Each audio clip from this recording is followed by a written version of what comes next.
This was an Infinity G37. I had to do a whole look over, and first thing I did, I noticed that we had the codes, the airbag code,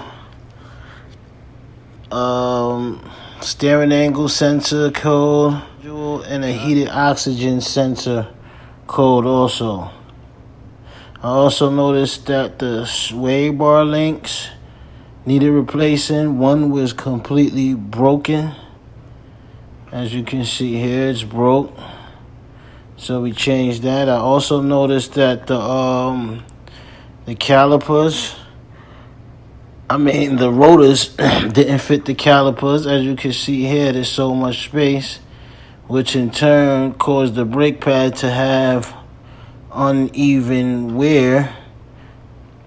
As you can see that the pads are still brand new here, but completely wore down over here.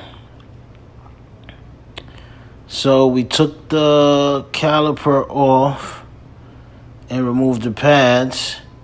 It was a 14 millimeter bolt at the top where you see the yellow, and a 19 millimeter bolt down at the bottom. You also have a 19 bolt on top and a 14 also connected to the caliper bracket on top also. Remove both of those too. Once we got the bracket off the caliper, once you loosen the 14 and took the brake pads off, we easily just slid the bracket off the caliper, and that's it with the piston out. And all I did was take a channel pliers, a big channel pliers, and squeeze the piston back in. This one was an easy squeeze for the piston to go back in. This here is a different angle of the sway bar link. You could barely see it, but you see the front screw, which is a 17, and the back screw, which was a 19 millimeter.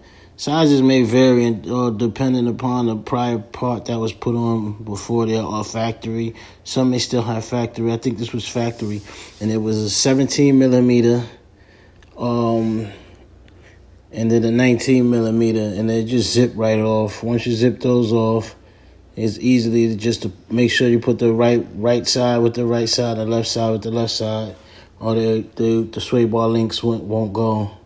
They actually face the opposite of where the hole that they're supposed to be in.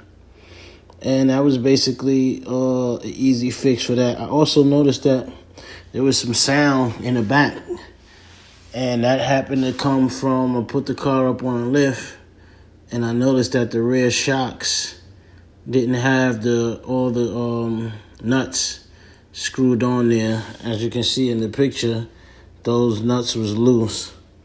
And that was basically kind of everything that was wrong with this Infinity.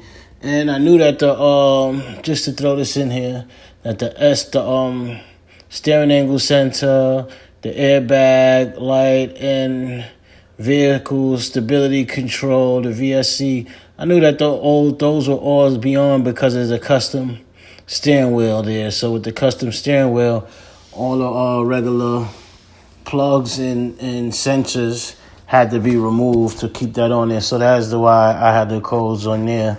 And we're going to change that steering wheel and put back the regular steering wheel so we could get rid of those codes and then get rid of the car. Thanks for watching the video. I know it wasn't the best, but I'm working with what I got, and I can, being that I'll be at work trying to make these videos also.